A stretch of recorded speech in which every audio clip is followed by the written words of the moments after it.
Hey guys, today I'm going to read you the true story of the Three Little Pigs. Everybody knows the story of the Three Little Pigs, or at least they think they do. But I'll let you in on a little secret. Nobody knows the real story because no one has ever heard my side of the story. I'm the wolf, Alexander T. Wolf. You can call me Al. I don't know how this whole big bad wolf thing started, but it's all wrong. Maybe it's because of our diet. Hey, it's not my fault wolves eat little cute animals like bunnies and sheep and pigs. That's just the way we are. If cheeseburgers were cute, folks would probably think you were big and bad too.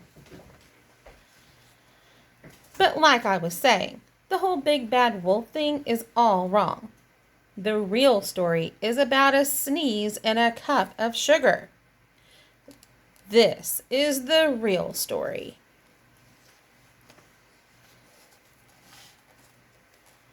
Way back in Once Upon a Time, I was making a birthday cake for my dear old granny. I had terrible sneezing cold, and I ran out of sugar.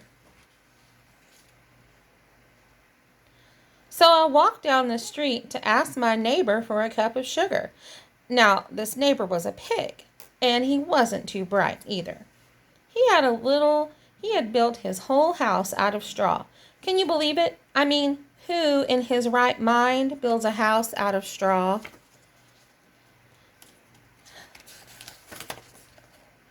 So, of course, the minute I knocked on the door, it fell right in.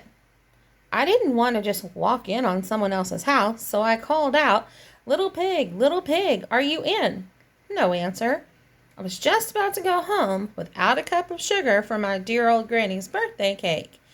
That's when my nose started to itch, and I felt a sneeze coming on. Well, I huffed and I snuffed, and a great sneeze came out. And you know what? That whole darn straw house fell down. And right in the middle of the pile of straw was the first little pig, dead as a doornail. He had been home the whole time. It seemed like a shame to leave a perfectly good ham dinner lying there in the straw. So I ate it up, thinking, think of it as a big cheeseburger just laying there. I was feeling a little better, but I still didn't have my cup of sugar. So I went to the next neighbor's house. This neighbor was the first little pig's brother. He was a little smarter, but not much. He built his house out of sticks. I rang the doorbell on the stick house. Nobody answered. I called, Mr. Pig, are you in?" He yelled back, "Go away, wolf. You can't come in. I'm shaving the hairs on my chinny chin chin." I just grabbed the doorknob when I felt another sneeze coming on. And I huffed and I snuffed and I tried to cover my mouth, but I sneezed a great sneeze.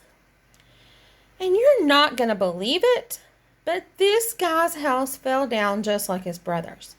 When the dust cleared, there was the second little pig, dead as a doornail, Wolf's honor. Now, you know food will spoil if you just leave it out in the open, so I did the only thing there was to do. I had dinner again. Think of it as a second helping.